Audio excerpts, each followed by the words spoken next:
Hey group, how you guys doing? Doing Tony, good. what's up, Joe? What's going on? Nothing much, man. Just long week, for those out there. Joe and Brian stopped over yesterday and we filmed a bunch of material for the membership site, which we might as well start off by talking about that. I had a lot of help from Russell Stutley. A lot of problems because of Russell's location and software glitches and whatever plugins, and I think we got it all under control. There's one last test that we're going to run today after the podcast, Joe and I, quickly.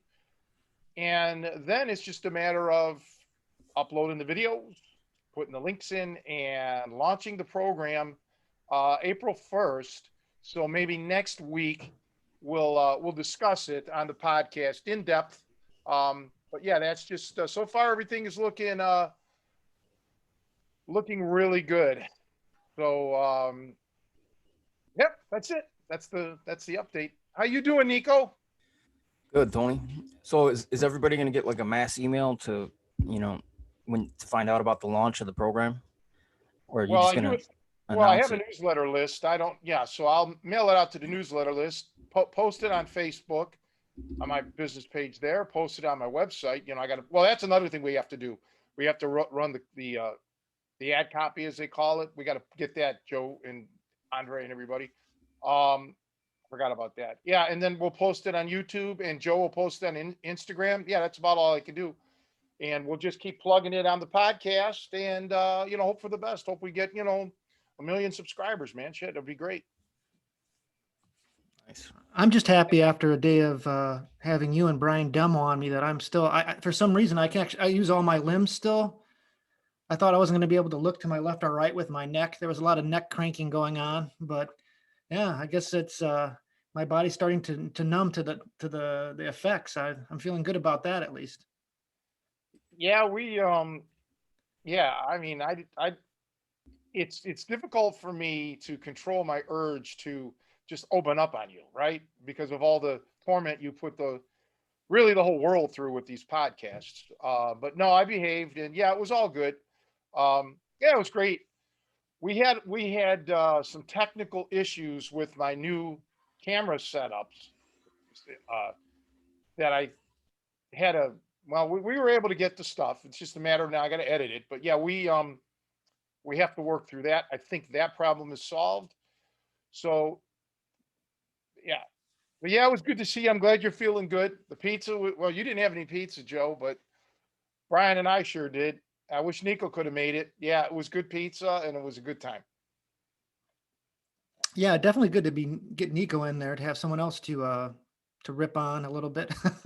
Well, I haven't seen Nico in a year, so it's the COVID thing and whatever. And excuse me, now that Nico moved even further away, it's but let's not go down that rabbit hole because there's going to be a happy ending to that. I'm sure there is. But yeah, we're going to. I've got to reach out to a couple of people that I want on. Well, you reached out to one person, Joe, regarding. Well, actually two, regarding being upcoming guests. I reached out to one, and I have to just you know lock it down. Confirm the date with him, and it's some of these are difficult because of time differences.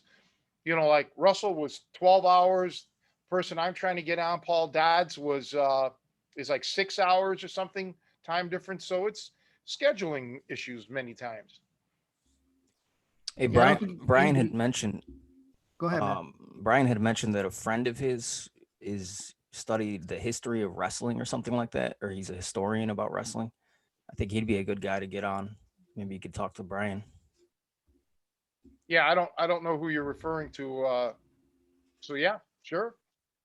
And then we want to get, I'd like to get other people just completely out of the martial arts or fighting related things, just different uh, down the line. We'll see. We have nothing but time. So anyway, yeah, this week, well, this coming week, Tuesday, my mother gets her second vaccination shot, Pfizer, and the 23rd. So from April 1st, I will attempt to get back into the gym and start lifting weights. I didn't want to do it until she was fully vaccinated. Um, I did get an email from the county because I had signed her up. I don't qualify because of I'm younger. Um, and they keep sending emails that there's very limited spots in this county.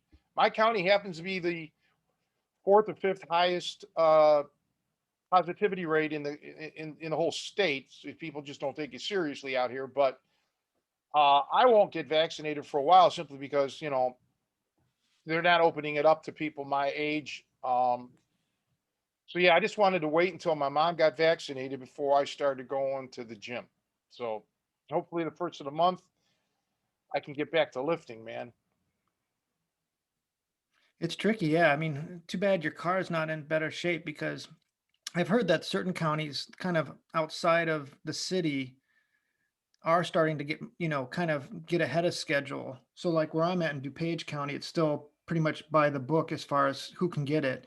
But I know some people who've, driven an hour or so, away from the burbs and were able to like, set up an appointment in CVS and get it, even though they're not, they're younger or whatever, because it just seems by county, it's different. There's not like a consistent approach statewide as far as who's able to get the shots first. So if you're willing or if you're able to drive for it, you can get the vaccine, I think, at this point. But again, you got to do some research and be able to travel if need be. So Well, we'll play it by ear. First and foremost is making sure that she's okay with it, and like I said, Tuesday, she's getting it through the adult daycare facility. So they take her to some clinic. They took her, like I said, 2 or 3 weeks ago, whenever it was, and now the 23rd will be the day. So I've heard that the second shot. Well, you had what shot did you have? Moderna or Pfizer? I had the Pfizer, yeah, and the second shot laid me out bad. I Yeah, sleep like that's what I'm hearing. So I'm kind of worrying about that. I don't want her to get sick or you know think the worst when it may not be that. Maybe just may just be a passing thing. But anyway, yeah, we'll just I look forward to getting back to lifting. So that'll be nice. It's been 14 months, I believe. Last time I lifted was in February, or yeah, I think, yeah, of last year. So it's been a while. 13 months, over a year. But at least I keep my weight, where it needs to be. So I don't have any worries. It's just, the first couple of weeks, work your way back into it. No big deal. Been there, done that before. I think So, a lot of people are getting sick of being cooped up in the house. They want to get out and be around people again. well, that's again, that's even forget about COVID even existing. Just where I live is isolated. And, there's a very small percentage of single people around here. Now, I mean, unless we're, the 20-year-olds, I'm not talking about that, but, I'm talking 30s and up. So there, even before the COVID, this is not a congregation area where people go out a lot.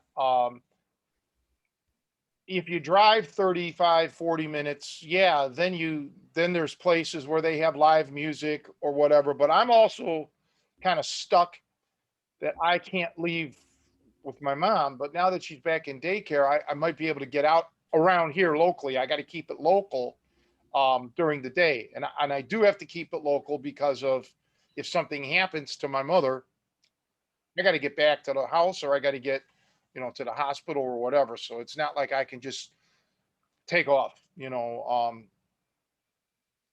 But yeah, that's why it was great to see Brian and Joe yesterday. I mean, awesome. Yeah, because of that situation. I mean, it's kind of a bummer. You got to do what you got to do for family, but I mean, the ability to come into gyms in the city now is kind of out of the question. For me, yes. Yeah, and so you know, the various guys who pre-COVID who were training and stuff, we're going to have to figure out how to get them out to you on a kind of a regular rotation. To kind of once, like I said, especially when after you get your first shot, we can start to try and figure something out for that. But that's gonna be not so easy, I think, all the time. So Yeah, well, that's part of, well, look, they're going to have to come here to train. It's as simple as that. I mean, Tony's days of making house calls are over. I mean, they're great guys and they'll understand it. They were lucky enough that I was able to get out there back then. I didn't have that luxury when I was learning. Like most people don't, you got to go to your instructor, not the other way around.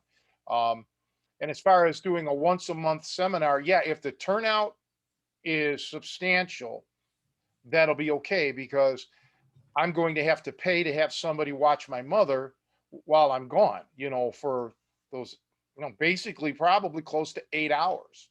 It's an hour and a half, 2 hours 2 hours on a weekend, one way just to get to Chicago. So that's 4 hours just in driving.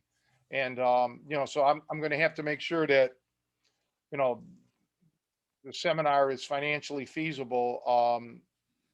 So what we'd probably have to do when that time comes, and it's not right around the corner, but when it does, everything will have to be pre-ordered. You'll have to reserve your spot online, and then if there's not a good enough turnout, then I just have to refund the money. It's just all there is to it. This is common. That's how a lot of seminars are. You have to pay in advance. We were talking about that yesterday when you guys were discussing Comic Con or something, whatever that was. That you have to pre-order your tickets, right? well, yeah, specifically we're talking about the San Diego one, which has just kind of become impossible to get into. But yeah, that's kind of a whole different thing. It's all kind of out the church because it's all tied in with Hollywood now and everything. Where literally you have to get in if you're not like a season ticket holder kind of a setup, you have to get into a lottery to try and buy the tickets, and it's like a year in advance. It's crazy how big that's gotten. But for sure, yeah, you're always buying your tickets in advance or whatever for these events. Yeah, I mean, even I think we did that with our seminars before. It's just the way to do it. So you can um, what's the word I'm looking for? You just because of the venue that you're at, the gym that you're at, you need to know that you're going to have enough space or whatever. But that's just the way. There's going to have to be concessions. I mean, it's not a big deal if you really want. If you're serious about learning, I mean, my goodness, it's a minor thing to pay in advance. But we'll figure that. That's like I said, down the line. Um, right now, I'm hoping for this membership to really I mean, just be huge. There's no reason that it shouldn't be. It should be, you know, I would think thousands of subscribers. It's just based on things. So we'll see. Well, if it doesn't fly, then we cancel it and then, that's it. So what else is up, man? Nico, what's cooking with you? You back to working now since the weather's changing? Are you working more often? I'm gonna be getting back, I think, next week. So yeah, I just been For working on April. yes, April. Just working on a Good. project right now. So yeah. Awesome. Awesome. Yeah. Yeah, I'm just we have a lot on the plate for people coming up now. Yesterday was the first day of spring. And yep, I have spring fever. I've done a lot of stuff, as you guys know, around the house here, and especially this gym area regarding filming. And now when the weather starts in another couple of 2, 3 weeks, it starts to get better. Then I got to cut my grass, do all of that jazz, and you know, get that looking appropriate. So I don't know. Busy, busy. So on a more serious kind of note, there's been a lot more an uptick in violence in the news a lot. Obviously certain groups of Asian Americans have been targeted. I don't know if you've seen any of those clips. And I just saw a headline um, on the Trib, the Sunday's Trib, talking about carjackings on the rise. I don't know if we can talk about kind of those topics in general and just your thoughts on kind of strategies. Like maybe we can break down each scenario. Like what advice do you have when you're out and about in your car to stay safe and things like that? Well, yeah. Well, the carjackings have been a big thing in Chicago. That's something that, can hit anyone, you know, anywhere really. I mean, carjackings are not a new phenomenon, but they've really, have gone off the charts in the city. Most of the carjackings, not all, when I say something, it's generally speaking, because when you're dealing with, so many quantity of things, everything is a little, everyone has their own little specificity. But um, generally, they get you going to your car. Okay. The carjacking while you're in the vehicle is not as prevalent, but it does happen. Okay. Um, let's discuss that. For those of you who don't know Chicago, now I don't know what's been happening since COVID, but generally in Chicago, you tend to have, well, I don't know if they're all homeless, but you have people that will really approach your car at a red light. Okay. They'll want to wash your car windows, believe it or not, your windshield. They'll want to sell you bottles of water. This is all commonplace, right? Or at least was. So in the city, what the reason I bring that up is people tend to expect that. Well, I'm going to drive around, I'm probably going to get approached. So the first thing to realize is don't let anybody approach your vehicle anymore. And one of the most important things to do is if there's a car in front of you, leave space between your front end and their rear end, to, if you can, and somebody is starting to approach you and you think it's a violent encounter, that you have an escape route if possible. Okay. Now, I say if possible because, you may have cars right next to you. Um, and you have to make a split second determination here of, is your car valuable enough to lose your life? Because correct me if I'm wrong, but people have been shot during these carjackings. Correct, Joe? Oh, I'm sure of it. I mean, I don't know of specific cases, but I mean, these are usually armed encounters, and so even if someone is not intending to, things can just go wrong or escalate quickly. So, for sure, I'm sure people have died, and I can't think of the specifics, but I'm sure of it. Well, I don't know even about death, but just, getting shot or something. You don't want to, you don't want to do that. You don't want to have that happen. So this, you have to take the worst case scenario. My car got stolen once, twice in one day, actually. It's a classic story. Yeah, well, I guess we should discuss that too, but anyhow, I had irreplaceable things in my car, cassette tapes from when I was young, playing music and all of that, music teachers, books, authentic first, like 100 year, almost 100-year-old books from Frank Gotch and Farmer Burns. And just, I had them in my car because I wanted to show people, and all of that was gone and never recovered when my car got stolen. So I first line of defense is don't have anything irreplaceable in your vehicle. Okay. If it's a one of a kind item, just be very leery because you may not get your car back, or if you do, it may be stripped, or who knows. Okay. You have to always think worst case scenario. Um, but if it isn't, if they try to get you before you get to your car, that all boils down to awareness. And what I would like to do is maybe film a video with you, Joe, coming up in the spring when the weather's nicer, and we can film it using vehicles, using an actual scenario. If we can get Brian involved or somebody to run a camera, I will show you some things that I think are prudent. It'd be easier for me to show you than to tell you. But first and foremost is awareness. Uh, One of the problems that many of us have is we're preoccupied with our cell phones. Okay. You see it all the time. People are on their phones, texting, talking. Just that's all a distraction. You can't be like that anymore. You shouldn't be anyway. Forget about the carjackings. You just shouldn't be. But it's all about knowing where you're at, looking around, watching yourself. Um, for example, if you see what you would think is a suspicious person, don't walk to your car. Okay, if you're leaving a building, go back in the building. Don't go to your car if you suspect somebody is there. Um, while generally I like to park my vehicle as far away from the entrances because I'm not worried about those things. I probably should be if I was in a city, but I'm not. I like the exercise and everything. But for many of you, maybe keep it close.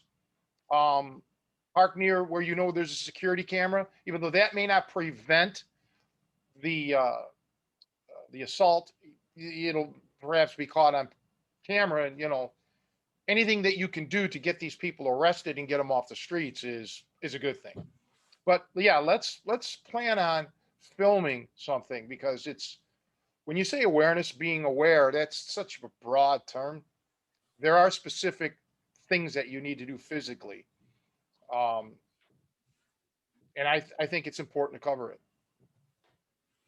One of the tactics I remember reading, and I thought it was clever, though it's maybe not necessarily easy depending on your driving skills, is that like if you're in a parking garage or something, most people just pull the front end of the car in. So if there's a wall that you're parking up against, the nose of your car faces that wall. But the risk there is when you open that door, if someone's coming up behind you, they can force you into that car or get in the car with you. So if you back in, so the rear end is facing the wall or barrier, when I go to open the door, if someone tries to get between me, like my door is actually a barrier between me and that person, at least momentarily. So they don't have access to get in with me. I theoretically could get into my car, and close the door. Yeah, some parking facilities do not allow you to back in. Okay, that's an absolute fact. I've seen that. Yeah, I mean, I get that. I mean, I'm not saying that's not a. I mean, to me, it's just more convenient to back in. When you're ready to leave, it's just a quicker exit, regardless of the threat of crime. But believe me, if they have a gun, you don't know what's in these people's minds, but there's really nothing stopping that bullet if that's what they're really intending to do. I know in the nicer sections of Chicago, they're getting you in your car. They don't want you to leave the car. They want you in the car, and they force you to go to an ATM and take money out of the ATM. All right. So it's a stick up. It's a kidnapping, really. Uh, that's a big thing. And that's happening, like I said, in Lincoln Park, which is traditionally a nice area. I was living there for a while, so it's happening there. And I'm sure in other places as well. So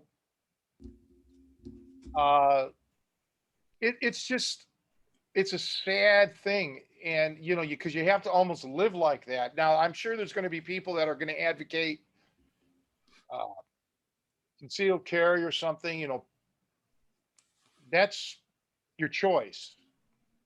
But that takes an awful lot of training, both, physically using the gun and psychologically, to be able to get to any weapon that you may have on you. Okay. It has to be accessible because these people generally that are going to rob you, they're going to get the drop on you. They're going to either have their weapon already drawn or this is a routine for them. They're going to be able to get it and pull it out. Okay. So it's not, there's just no simple cut and dry thing. This is really deep, and it would take training no matter what. Even if I were to tell you a special move that's guaranteed to work, you still have to train and train and train. That's the thing that a lot of people don't want to hear. So they're looking for something quick and easy that's guaranteed to work. Well, nothing guaranteed to work. You know, in a scenario where maybe there's not a gun involved, because kind of a gun can, you know, one wrong move, obviously that could be your life, you know, if they're coming out. And it seems like you've got to make some really quick decisions about how valuable that car is to you, or how much of a risk you're going to be in if you comply. But in other scenarios, do you, you recommend other things like trying to make noise, like honking your horn, or obviously be prepared to go through red lights if need be, or like, if you're at a stop sign or something? Well, first of all, you never know that there's not a gun involved. Okay, all you know is that you're not aware of one. Okay, so he or she may have that gun and not have pulled it yet. I get your point though. Well, yeah, you can, if there's a car in front of you, you can ram that guy if you had to. Now you got somebody else. I mean, I hate to say it, but now you have somebody else involved in this situation. Okay, um, if your car is demolished or messed up, it may not be of value if the robber is looking for your vehicle. I think some of the stuff that I've read, that the cars are being used in the commissions of other crimes, so they're like a stolen car. But uh, yeah, you can, obviously, like I said, if you can create space enough to drive off and learn to drive low, so you're not potentially going to get shot, and drive just as I would tell you when you're running away. Don't just drive straight, swerve, don't wreck you don't hurt anybody innocently, but don't make an easy target. Make yourself a moving target, so it's going to be harder if this person or persons are attempting to shoot you. All right, most of them are not marksmen. All right, it's going to be difficult for them to pull it off. So yeah, you of course you want to try to make an escape and make that escape as quickly as possible, and know your routes. Know where you're going. And kind of like when I was a kid, we all had, because we lived in such a bad area, we tried to find safe havens. Okay, we can get to Mrs. Green's house. All right, we know that she'll let us in, that kind of deal. So if you know safe havens, safe spots, um, you know, gas stations even, or just anything that where you can run to quickly, uh, and make the details known immediately, what they look like, what they were wearing, before it blacks out in your mind. Okay, but you can't think about it anymore because you're in shock. So yeah, there are contingency plans, Joe, but it's just what sometimes you have to sit there and say, today's just not my lucky day. It's bad luck happen here.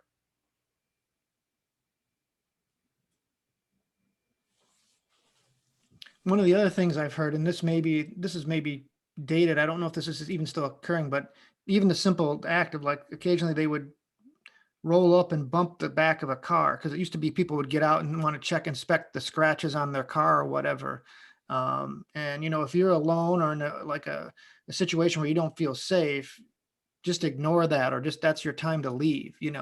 But that Well, would, yeah, so absolutely. And there's people in front of you that will back into you and claim you hit them. Okay, not even trying to carjack you, just like insurance fraud.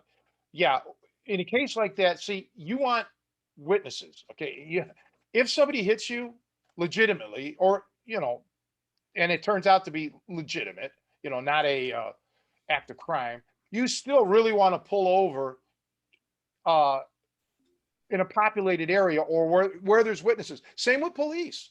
There's with these plainclothes cars, police cars, you don't know if that's truly a police officer or not. You don't. And even some municipalities, municipalities have said, pull over in a a parking lot of some sort, let's say a Walmart or whatever is closed. I mean, I don't think the cop's going to let you drive 20 miles, but yeah, you have to protect yourself. And now witnesses do not guarantee your success, but it's better than being all alone, being totally isolated. That's that's the worst thing. Again, though, let's just be perfectly clear. When a bad guy or gal has it in their in their mind to do something, they don't. I mean, they don't even care about witnesses. Like when people advocate that you should pack a gun, let's just be one. I'm not getting into that debate, but let's just make one thing perfectly clear: police officers who are obviously armed get shot all the time. Okay, it happens. So the fact that somebody, let's call it the good guy, has a weapon, doesn't stop the bad guy if they're determined to shoot. And this is really important. So many times, advice is based on compliance. You hope that screaming for help will scare the bad guy. Police officer, you hope that your commands will be followed by the person that you're apprehending. But you can't live with that kind of hope. You have to train for the worst case scenario. And I emphasize the word train. It's you have to train yourself to be prepared for this stuff. That's all I can tell you. Yeah, I think there should be a prerequisite to training with the cops. I don't think, really, in my opinion, I don't think somebody should be a cop if they have no idea what they're doing and just like basic self defense maneuvers, basic level of grappling, a basic level of shooting, which I'm sure they probably all have that. But I think the standards should definitely be higher. Also, a basic level of physical fitness too. I definitely think they should raise the bar. I mean, to become a firefighter, you have to go through a pretty rigorous test. I think the police should be even more rigorous, but it's actually way less. Which it should, in my opinion, I think that should be reversed. I think the cops should have a very high standard to getting in and also staying in law enforcement. Well, I can't disagree with you there. I agree, but bear in mind that there's a lot of police officers that really honestly never ever ever ever get involved in any sort of serious encounter. Okay. We tend to hear all the bad stuff, and that makes the news, and it's sensational stories and what have you. But for the most part, every police officer that I've ever known, I mean, they worry about traffic stops, no doubt, but every cop I've ever known has told me domestic is the call that they hate the most. Going to a domestic violence call. Um, Now maybe times are changing, but I don't know about all that. But I agree that you should be fit, you should be in shape. I do not believe. Yeah, we've talked about this before. I don't believe that the grappling that they're teaching or learning is anywhere near sufficient. You have to learn how to control your uh, adversary. It's all about controlling that person. And I don't care if you never use a submission hold, you can still, or a chokehold, for example, you can still control that person. They don't learn this because a lot of martial arts styles aren't about controlling as much as looking for. I mean, it's a sport, okay? So you don't want that. It's a difficult wicket too that you're going through. I can't speak for every municipality out there, but they have their own rules. But you're right about the fitness. That's something that should just be across the board. Um, you know, I mean, I'm always in shape. I'm lamenting the fact that I haven't lifted in a year, but I still keep my weight down. Um, yeah, you would think that they would. Yeah, some do. Some actually go overboard and they use performance enhancing drugs, uh, which I don't advocate that at all. You don't need all that. Again, if you're in a task force, maybe where you're dealing with, you know, felons all the time that came out of the penitentiary that are jacked up. That's a whole different arena here. Okay, but not all police officers encounter that. You know, I have an interesting story on that. One time I was with my friend. He passed away in 2007, Christmas Day. Um, he was a Chicago police officer for 28 years, and the only reason he didn't get the 30 is because of the cancer that ultimately took his life. So he retired. He was retired. But yeah, one day we were all out, and the owner of the place called him into the back, and he was gone for a few minutes. And we heard this big, like, it sounded like an explosion.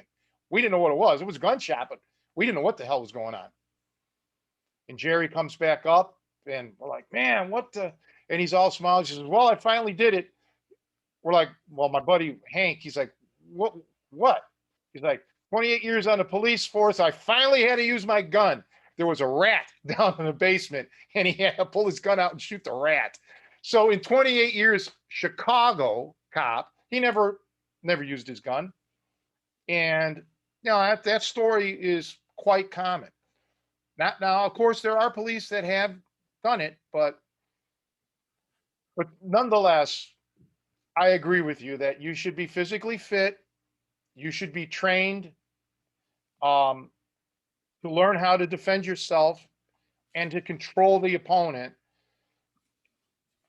I mean, why wouldn't you? I don't know, unless again, you're in that kind of area where you don't really need it. You don't think you'll need it. All right. And I still believe it's better to be prepared. But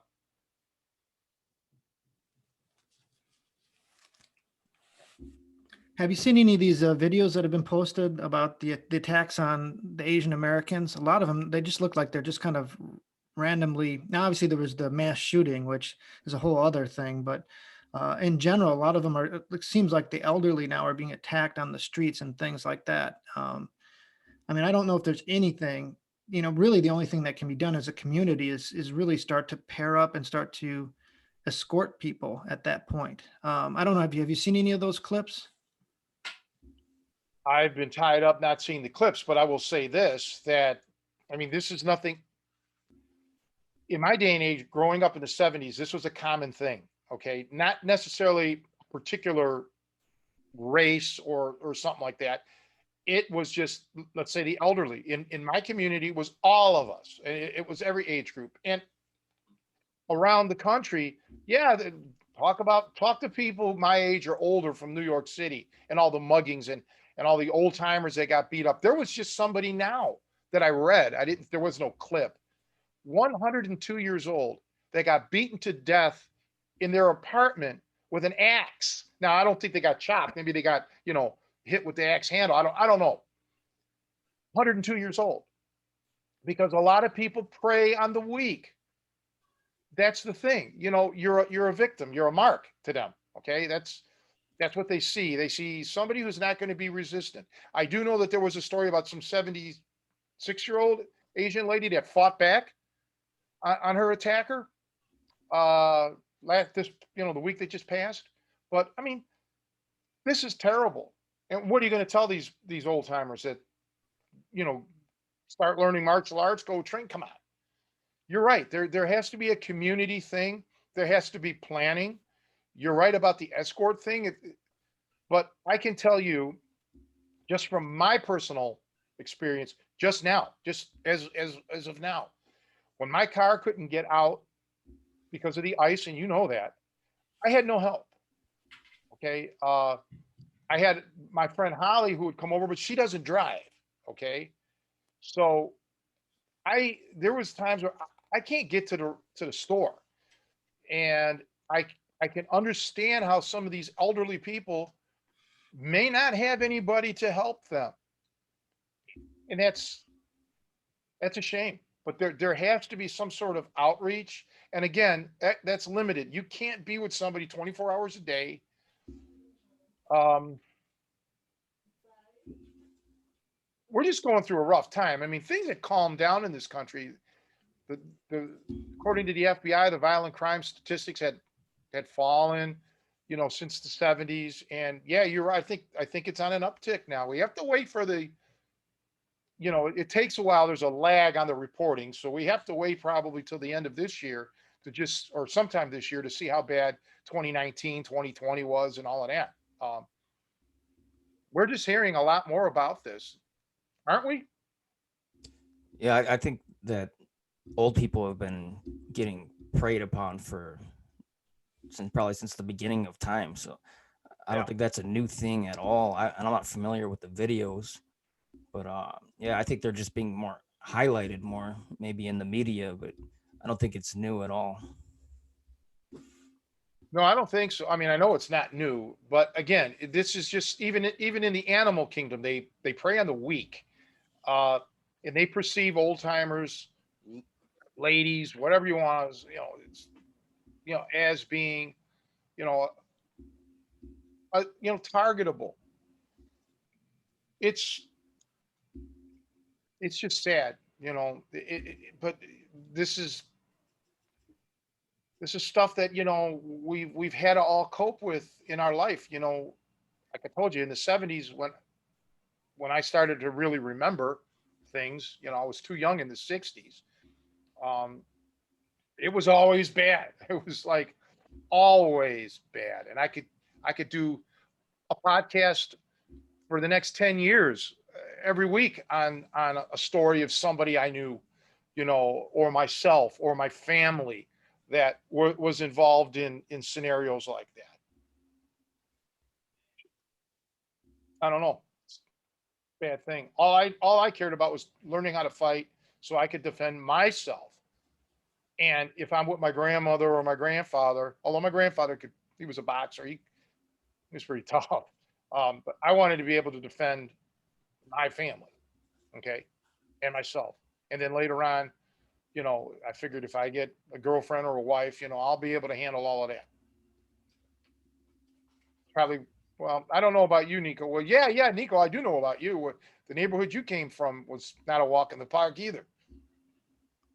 Yeah, I mean, it wasn't where you grew up, but definitely not a, you know, very peaceful environment. So violence and crime is just a part of life if you're living in Chicago. Yeah, yeah, big cities are, yeah, it, me right now, to be honest, guys, because of all the other stress I'm under here with things, I try to tone it out.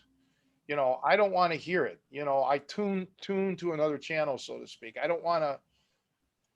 I can't deal with it right now. I can't save the. It bothers me because I don't want anything to happen to these people, but I know that I'm handcuffed. I can't save the world like that. Um, you know, I'm doing, and we're doing what we can. And like I said, with this membership thing, I'll be. These are going to be videos on techniques. Not just talking. It's going to be lessons. So what more can I do? Teach you that I can share videos of instruction that if you follow my guidance, you'll be able to defend yourself against anybody. That's about all I can do, right? I mean, what more can I do? I can't walk around with everybody 24 hours a day and be their personal bodyguard. So, Well, but inevitably, yeah, people, and that's the shame is people are going to have, there's going to be vulnerable people out there and that can't be protected or whatever. But maybe it is the call to everybody else, to be not only aware for your own surroundings, but also see who else might be vulnerable out there, in your day to day. It may not be none of us can do it as a full time thing. We've got to live our lives, but also keep an eye on those around us. Know your neighbors.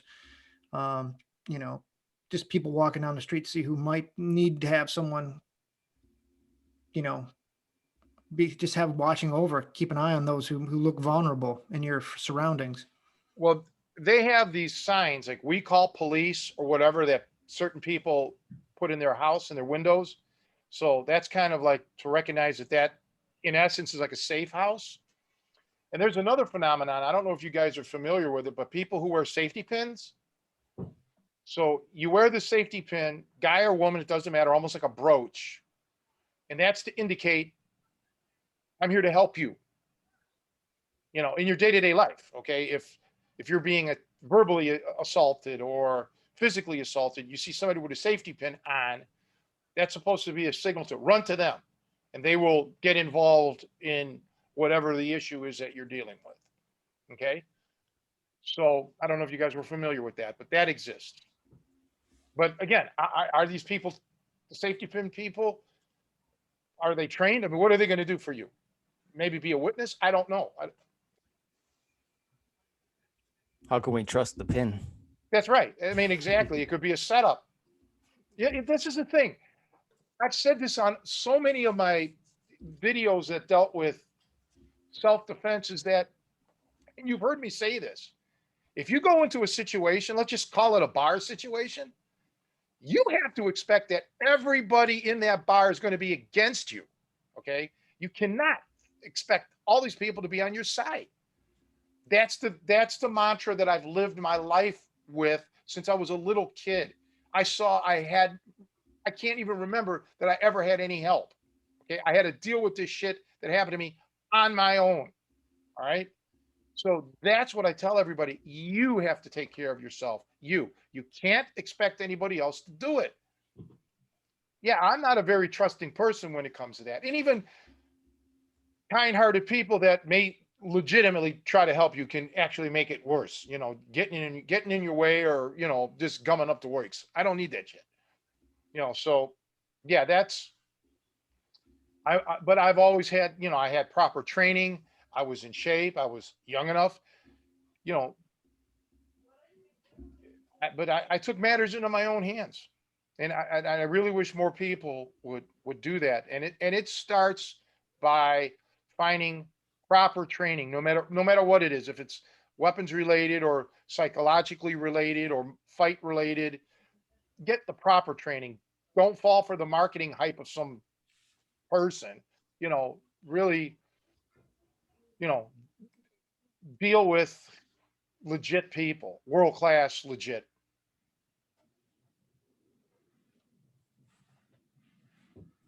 So we also passed a kind of a big holiday around here, St. Patrick's Day. So we should probably honor that a little bit, or talk about some Irish fighters that you know of.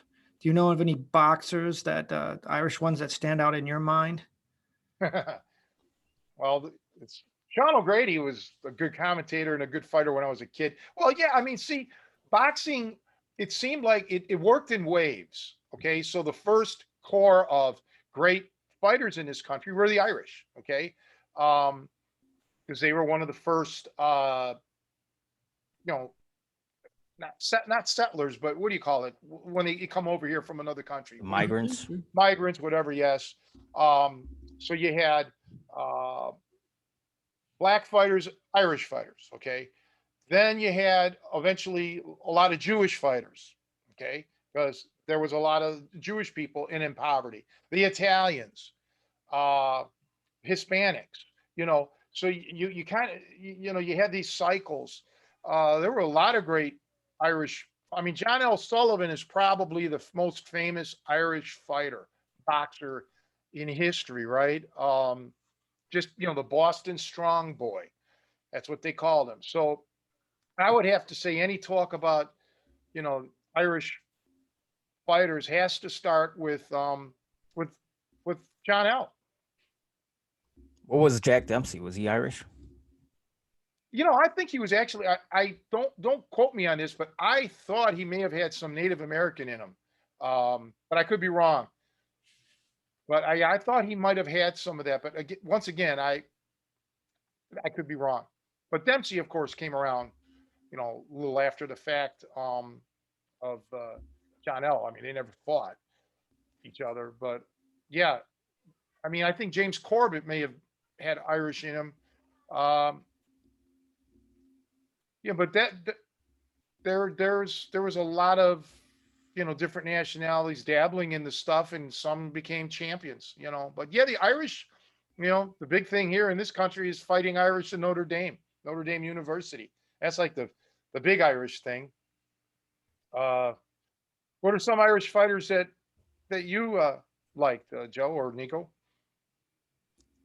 There's none that come to my mind, just other than Conor McGregor, because he's in the headlines. No, yeah, I was thinking Dempsey sounded like an Irish name. Well, he could have been. Could have been. The only Irish guy I was thinking of was the guy that fought Mike Tyson. I forgot. Peter McNeely. Yeah, that guy, he was a character, man. What a personality. Jerry Cooney. you want to talk about an Irishman that, he fought Larry Holmes. I believe he got knocked out or stopped in the 13th round. It was the night that I graduated high school. That's why I'll always remember it, June 11th, 1982. Yeah. So, gentleman Jerry Cooney, big boy, big guy, yeah, he was another fighter, that promoted the Irish thing. Yeah, it was yeah.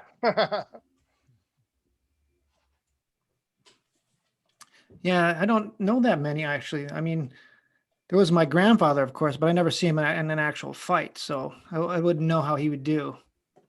He had a full head of hair though, so he had that going for him. Yeah, well, see, that's the thing with you. You base everything on your looks, okay? Because you got that, you have that, and most of us don't have what you have like that. The devastating looks. That's the thing. You're not just like a nice looking guy. According to you, well, like I said, you're beautiful in your own words, right? And it's just tough for people like Nico and myself, and probably 99.9% of the rest of the population to deal with, man. He's got the luck of the Irish. Right? That's another benefit of the membership program is there'll be a lot of extra footage of me. Yeah, right. Yeah. That's what There'll be a lot of footage of you from a lot of different angles. So if you get your Joe Cardinal fix, join the membership program. Yeah, but it's interesting that when nationalities tend to have their, like Italy, Brazil, they're the soccer, right? Football, whatever. That's big in those, the national pride because of that. America, it's football and baseball, even though baseball is really popular in other countries, especially like Japan, Dominican Republic, Cuba. There's, baseball's grown, but yeah, every, nationalities have their pride in things. And Irish, they get that, well, like Fighting Irish, they get labeled fighters or drinkers or whatever. Nationalities get this label. Sometimes it's deserved, sometimes it's not. But yeah, interesting. But yeah, John L. Sullivan to me was the first. He was the last of the bare knuckle champions, and he was a really popular guy back in late 1800s. Did he fight here or on the other side, like in the Atlantic or in Ireland or? Well, he may have. No, he fought here. I mean, he may have done fights overseas, but no, he was here. So he's an American. Yeah, I don't know much about him. Boston, but he did some feats of strength. He was like a strong, like a real strong man, but he did stuff like that. His big thing is he'd walk into a saloon, he'd walk into a bar, and he'd slam his hand down and he would say, "I'm John L. Sullivan, and I could lick any son of a bitch in the house." Okay, that's what he used to say. And back then, there was a time when boxing was illegal. They would fight like on piers and just different places, pitch up ropes and, let's have at it. But one other thing, you look back at some of those records and they had like a lot of rounds. They would fight for like, 50, 60 rounds. Well, a knockdown was the end of a round. So a lot of times if you get knocked down or thrown down even, that was considered the end of that round. So rules have changed. So it's hard to compare back then to now. And, they fought more like this, they would expose their backhand a little bit more. And they didn't use a jab like, we know how to do. And there wasn't a lot of head movement. But one thing that I mentioned, I don't know if you remember this, Joe, but you were over at the house here a few years ago, and I put on an interview with mentioning Jack Dempsey. I put on an interview with Jack Dempsey when Dempsey was very old, okay, in his 70s. And Dempsey talked perfect. Like there was nothing wrong with his brain, right? And that's very telling. Now, So, you can interpret that any way you want, but the yeah, biggest thing what would you attribute that to? that he didn't take a lot of hits, okay, Yeah. because the punching was they weren't. It was a different kind of fighting back then, okay. It wasn't the guys. The next, probably in the 40s and 50s and so on. That's when you really started to get these guys that were they took it to another level, okay. Um, and Dempsey, was great, but he at the time uh, was knocked because when he won the title, he went like maybe I forgot exactly. I should have looked this up. Maybe Joe can look it up while I'm talking. 2 or 3 years when he didn't defend his title. Okay, it was a long period of time. We could look that up. And even then, the contemporary reviews are this guy don't want to fight. Right? He won the title, but he was involved in other things. He didn't want to defend it. Uh, but you know, they approach things differently. They sat down a little bit more on their punches, to try to get that to generate that power. And if you watch any of the footage, it's wild, I guess you'd say, compared to what we know. Jack Johnson in that era was more a step more in the more modern direction. Uh, Joe Louis, if you look at footage of Joe Louis, which came 20 years later, roughly, 15 years later, Joe Louis really looked modern. Okay, kept his elbows in, kept his chin down, got a nice angle, threw straight punches. Of course, he made mistakes. Schmeling was able to capitalize on it, but in their first fight. But yeah, look at how boxing has developed. And if you see any footage of fighters from the 50s and 60s and 70s, amazing what they would do and the angles and the movement and the speed. And those guys generally, none of them were weight trained. They were against weights, except maybe they had those pulleys on the walls to help their shoulders and their tries and everything. But yeah, it was very telling, that when I saw that about Dempsey, I just, hey, okay, man.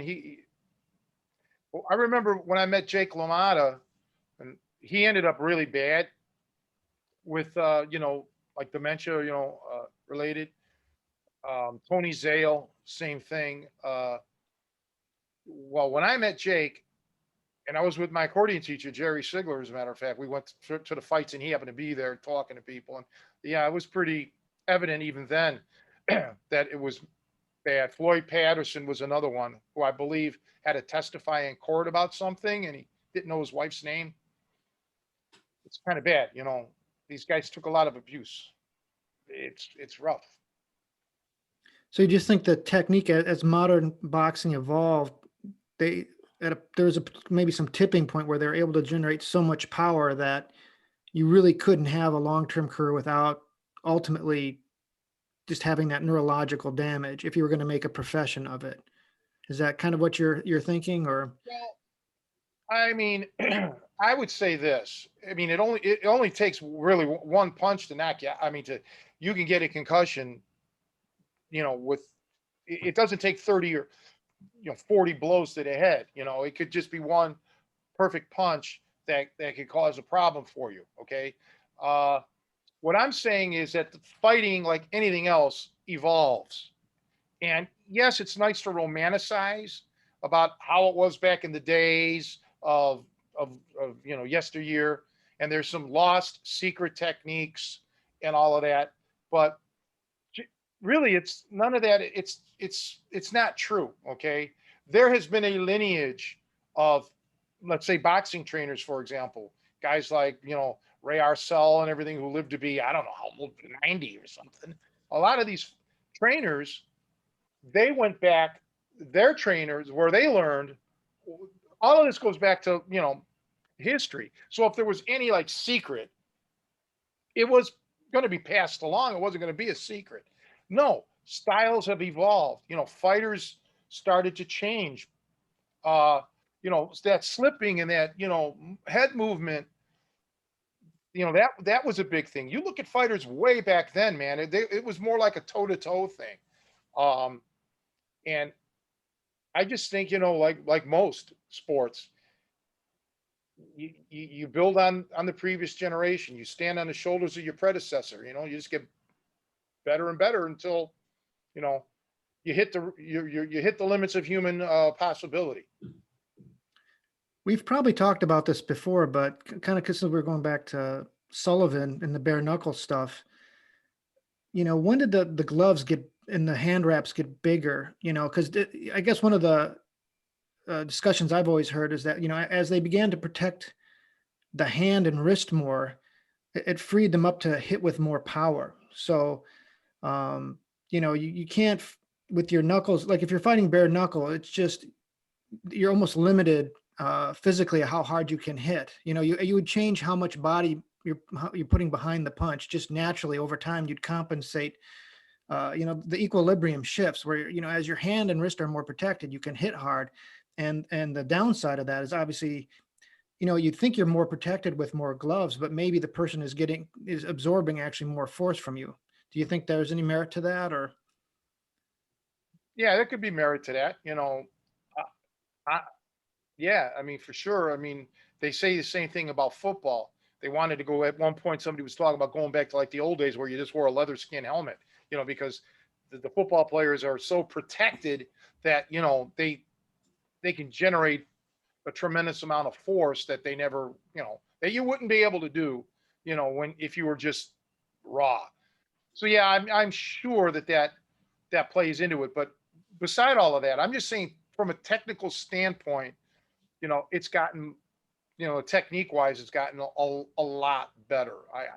I'm telling you, you could see footage, you could see the sloppier punches and the wild swings as opposed to the punches that are coming straight at you. You know, makes a big difference. And I remember talking to some old timers when I was a kid, that boxed, like one guy, Mickey Burns, he was, he was, when I was probably 20 or 18, maybe, he was like 90, right? I mean, and he would talk about, and he would chew a cigar and he would, you know, this, and he would, talk about how it was in his day. And the training was completely different. All right. Just in the gym, the way they train compared to like the way people of my generation trained. Really, really a different kind of thing. And then you look at, through the years, you had like James Jeffries, right?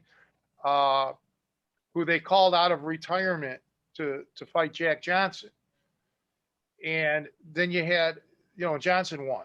And then you had guys like, yeah, you mentioned Dempsey, Jess Willard, 6'6". Uh, you had characters in a way. You had personalities even back then.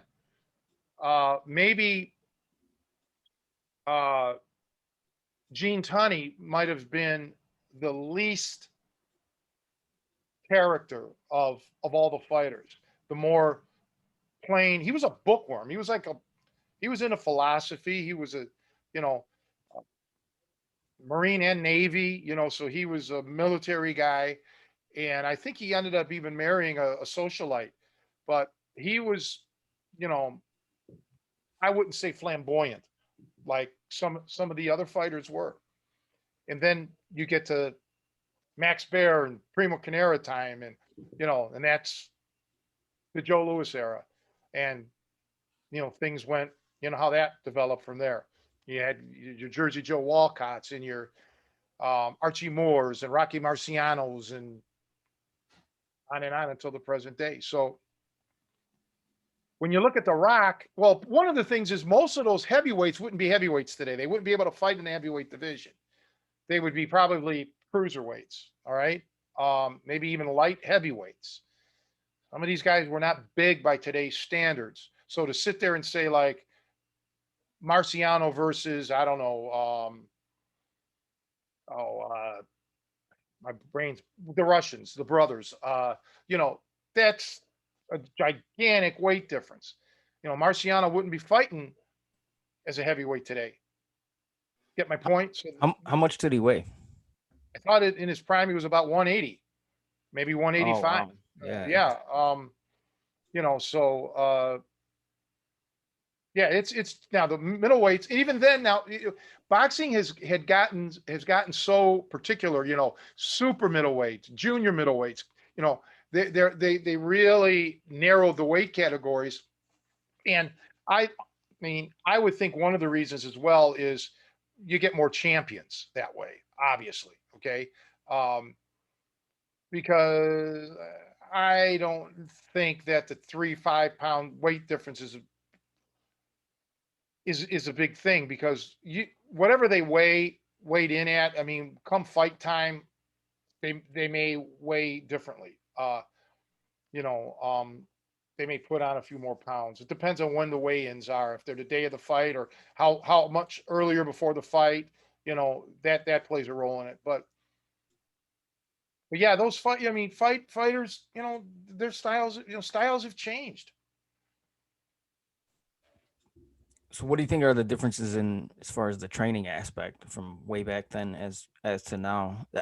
Obviously, weight training is different because nobody did that back then. What other things do you think are different? Do you think they were sparring like the same way, the same amount of time, or was it less sparring and more conditioning? Or what do you think some of the major differences are? Well, the biggest difference is nutrition. Okay, that is across the board the biggest difference. We know more about food science. We know more about cycles of your body. So food nutrition is the biggest difference, in my opinion. Far as sparring goes, well, the championship fights were 15 rounds. They went longer up until the Ray Mancini situation. Um, but no, sparring, I don't think changed as much, because you still didn't want to risk injury. You didn't want to burn your fighter out. The guy that you're actually, your man. You didn't want to burn him out. Yeah, weight training. I think the science of training, the interval thing, the plyometrics, some of that has changed. But let's talk about the commonalities. Running was always a part of it. Rope was always part of it. Physical conditioning, you're conditioning your body, your stomach, your sit-ups and your abdominal work was always a part of it. Bag work was always a part of it. Now, the mitts have, like Russell was talking about, the mitts have probably been a big change. Um, and the speed bag has been a change, because they tended to use a bigger, heavier, or a larger speed bag, a little bit slower. And through the years, they started to get smaller and smaller to the point of a peanut bag, and then that's, really it makes it even faster. Um, so there's been some differences there. And I just think the introduction of there's probably a there was probably tons more trainers at one point, maybe not so much currently, but maybe in their peak 50s, 60s, 70s. So you had their input, and every trainer would bring their own little take on stuff. Um, but I think footwork, that to me is the biggest. When I look at fighters then and I look at them now, or when I say now, like my age, uh, the footwork was totally different, much improved currently, in my era and up till the present day. Yeah, I would say that like the differences that I see, which I don't watch a lot of boxing, but I think back then it definitely produced some really like courageous fighters that just kind of like Rocky, they just won't quit. But definitely I could see that the modern fighters seem a lot more agile. Definitely like you said with the footwork. I think that's huge. Well, again, too, another thing is a lot of those fighters back then, you were infighting, okay? You were fighting on the inside. So that's going to limit your footwork to a degree. Um, Muhammad Ali helped popularize fighting on the outside, float like a butterfly, sting like a bee, out this way, a little distance, a lot more. So that changed it a lot.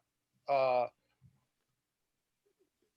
And that does make a big difference. Obviously when you're in close, when you're tight, you don't have that range that you can move around. It's all upper body looking for the twists and trying to produce that subtle angle, throwing something to, make the guy move so you can clip them, so that makes a big difference. And even today, if you have an infighter as opposed to uh, a guy who, fights at a distance, Joe Frazier, all right, who because of his physicality, he had pretty good movement because he wanted to be in. He didn't want to be on the outside. He didn't want to be on that tail end of that punch. He wanted to be in. So he would come in and give you a different kind of energy. So his footwork, you compare it to Muhammad Ali's, there was no comparison. Ali was a different type of fighter and therefore moved in a different way because Ali had different gifts or skills, attributes than Joe. Same with Foreman. Okay, George Foreman, he's not going to be known for his footwork because of his girth. Even back when he was in his fighting Ali, and back then, he didn't move like others did. It's funny you mentioned Ali. I was watching. There's some really good breakdowns, and I found on YouTube of him, like his fight with Sonny Liston. I should send him your way and see what your impression is of him. But just watching his style, in some ways, he seems like such an anomaly in some ways because of his athleticism. It almost reminds me of a musician who's kind of transcended the rules. It seemed like he was breaking a lot of the fundamentals. If I was trying to pull that off, I would get destroyed. A lot of, like, even in early rounds, it seems like his hands were low. He would definitely bait with his head, it seemed like, and kind of provoke attacks. And that's one of the things I kind of struggle with watching kind of high level boxers is, we talk a lot about reflexes and their attributes, is that, and sometimes I feel like they're taking more risks to kind of open up the fight.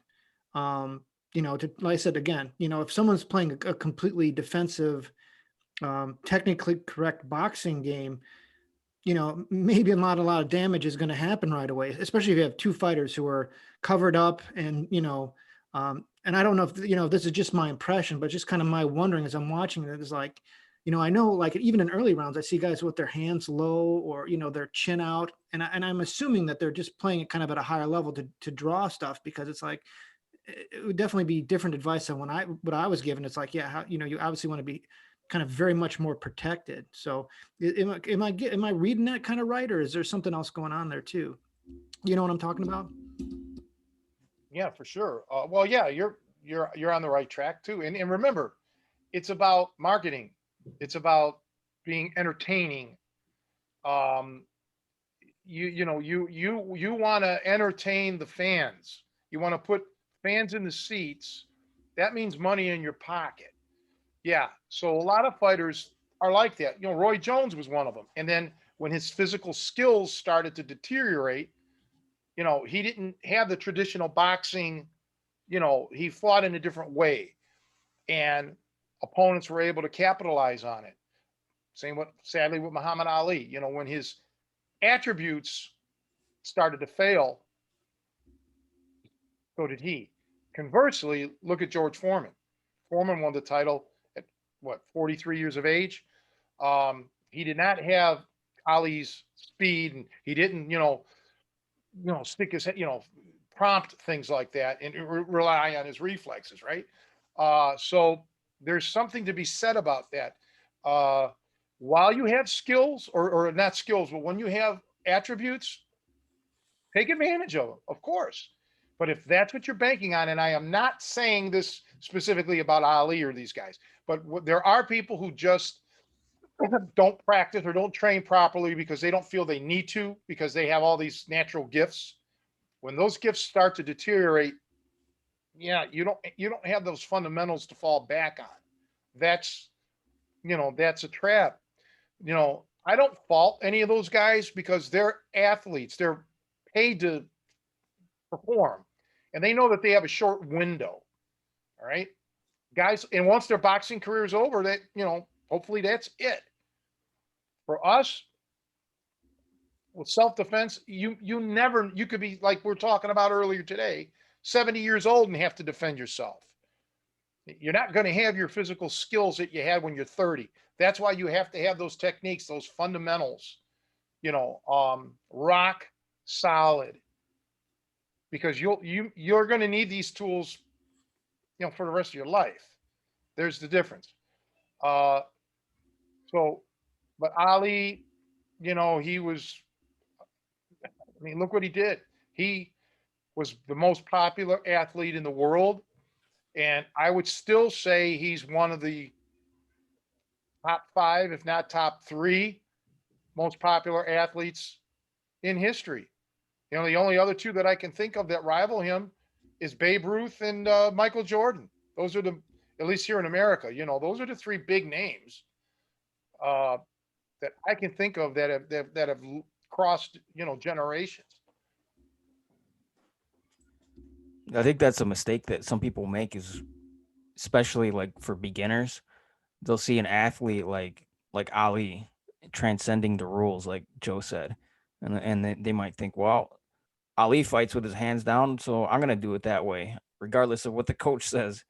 But they don't realize that Ali spent years and years and years mastering the fundamentals, which they had not.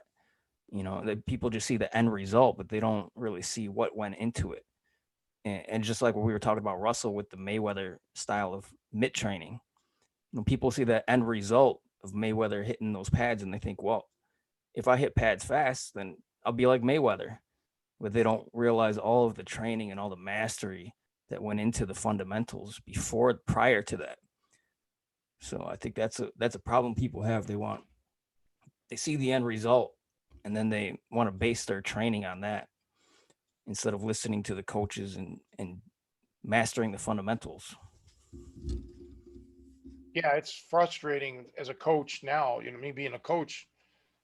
It's very frustrating, yeah, because a lot of people just want that flash, or they want to see me flash, do a flashy move, and yeah, I can show you flashy moves. I can show you a trick shot on a pool table. It's not the way you do it, yeah, I'm always, I'm harping on fundamentals all the time. But yeah, it works for these people, it worked for Muhammad Ali, or it worked for, whoever, Roy Jones, you name it. But once again, most of us don't have that particular skill or, attributes that they have. We all have our own attributes, I have attributes that Ali didn't have. You have attributes that he didn't have, right? So it's a trade-off. But one thing I've learned, especially when you go through health things, injuries, serious stuff like that, how vulnerable you can be when you're not at 100%. So therefore, I've always wanted to make sure that I had my fundamentals and, I can handle myself without relying on anything flashy, right? So,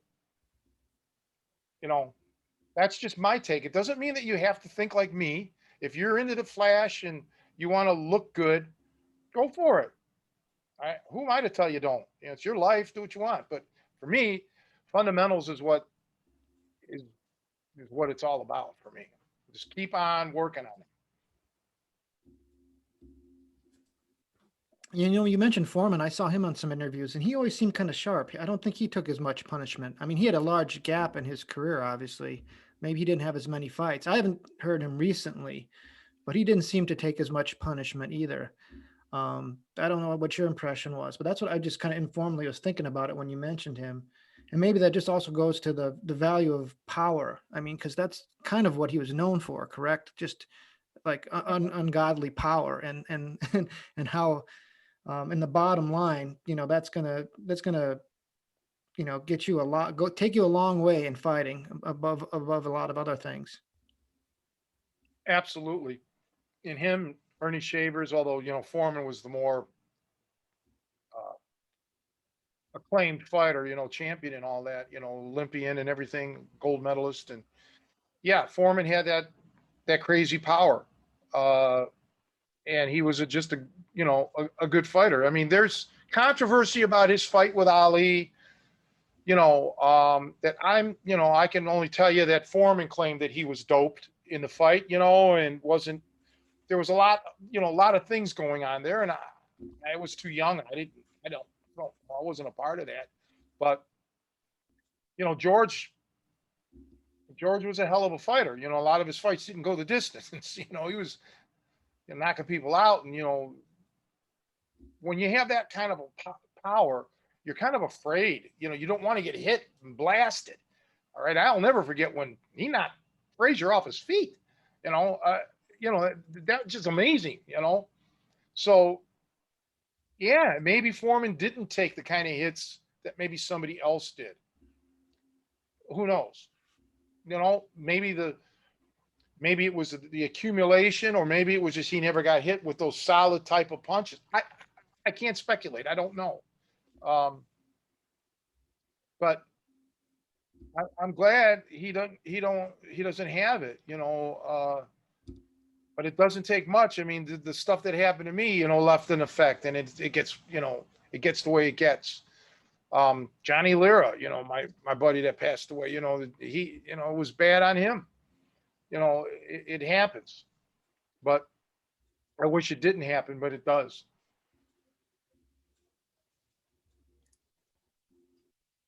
Well, I think it's a good time to wrap it up then. Okay. That sounds good to me. Yeah, thanks guys for being on, and we'll be here next week and probably have, talk more about that membership program, because then we should have all the kinks. We just got to wait. Main thing is the ad copy. Once we get that, we'll be good. Yeah, I'm excited to get that going. I think there's a lot of good information that, I think people who've seen the kind of what I would say your regular tapes, this is a lot more informal and getting to see you kind of improvise and teach the way you would teach a lesson. So I think it's kind of it'll be some great content that will be made available to people that will be fresh and worthwhile. So I think I'm excited that we'll get this going. Yeah, me too. Well, thanks again, guys. And I hope you guys all have a good week, and I'll see you next week. All right. See you next week. See you guys. One. Thank you.